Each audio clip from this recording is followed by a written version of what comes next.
আল্লাহর নবী সাল্লাল্লাহু আলাইহি ওয়াসাল্লাম বলেন আউয়ালু মান ইয়াতবাউহু আন-নিসা। হাদিস, দাজ্জালকে সর্বপ্রথম যারা অনুসরণ করবে তারা নারী, মহিলা। বেলকিবাজি দেখলে মহিলারা আগে দৌড় মারে। যত মাজারে ভণ্ডামি বেশারামি হয়, যেখানে গান বাদ্য অশ্লীলতা বেহায়াপনা যত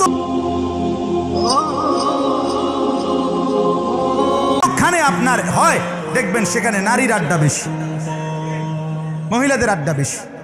বলেন নাউযুবিল্লাহ। অতএব আমার বাপ এতগুলো কথা বলে আপনাদেরকে আমার বোঝানো উদ্দেশ্য, তখন ঈমান বাঁচানো কঠিন হবে কিনা বলেন না, কঠিন হবে কিনা? আচ্ছা, শুধু এখানে শেষ না, বিশেষ লক্ষণীয় যেটা আল্লাহর নবী সাল্লাল্লাহু আলাইহি ওয়াসাল্লাম বলেন দাজ্জাল আবির্ভাব হওয়ার আগে 3 বছর এক টানা পৃথিবীতে দুর্ভিক্ষ থাকবে। কসম খোদার, এটা নবীর হাদিস। 3 বছর, সালাসু সানাওয়াত, 3 বছর দুর্ভিক্ষ থাকবে। প্রথম বছর আল্লাহর হুকুমে আসমান থেকে 1 ভাগ বৃষ্টি কম হবে, জমিন থেকে 1 ভাগ ফসল কম হবে। দ্বিতীয় বছর আল্লাহর নবী বলেন সুলুসাই, 3 ভাগের 2 ভাগ বৃষ্টি কম হবে, 3 ভাগের 2 ভাগ ফসল কম হবে। তৃতীয় বছর আল্লাহর নবী বলেন 1 ফোঁটা বৃষ্টি হবে না, 1 ফোঁটা ফসল হবে না। মানুষ যখন চূড়ান্ত দুর্ভিক্ষ পতিত হবে, আল্লাহ রাসূল বলছে ফায়াখরুজুদ দাজ্জাল, তখন দাজ্জাল বের হবে।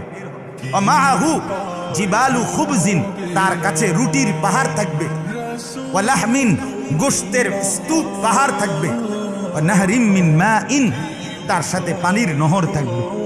শুধুই কেবল এর কাছেই থাকবে, তার বাহিনীর কাছে। আর মানুষদেরকে ডেকে ডেকে বলবে, যদি তুমি বলো আতা'লামু আন্নী রাব্বুকুম, যদি বুঝুনি এটা যে আমি তোমার রব, এটা মানবানি কও।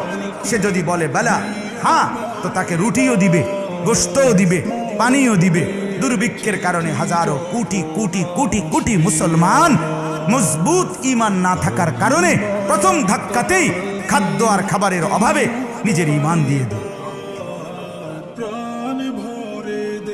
আমার বাপ, যদি বলি খামখেয়ালি বলছি বা গল্প বলছি তো ঠিক আছে, আমার কথা আমারে ফিরাই দিয়েন।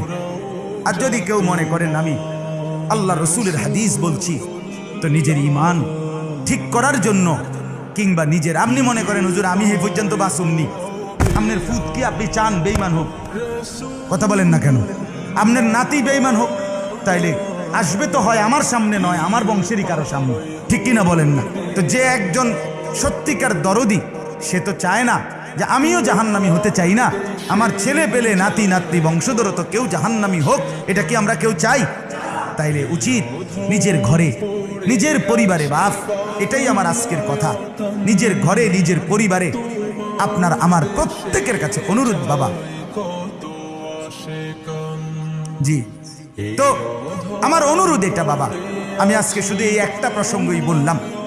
মেহেরবানি করে আগামীর সামনে এই ভয়ঙ্কর বিপদ থেকে বাঁচার জন্যে আল্লাহর নবী সাল্লাল্লাহু আলাইহি ওয়াসাল্লাম আমাদেরকে ঈমানের সন্ধান বলছেন, আমলের কথা বলছেন। আমার এই যুবক ভাই, তোমরা প্রথম ধাক্কাতেই হারায় যাবা যদি এখন সেজদা না করো। ভাইয়া বিশ্বাস করো, সারাদিন তোমার 1 ওয়াক্ত নামাজ পড়তে মন চায় না, তুমি ঈমান বাঁচাইবা কেমনে বাপ? তুমি যখন দেখবা তোমার চুল আর ওই বেঈমানের চুল একই রকম, তুমি তো বলবা সে তো আমাদেরই দলের লোক,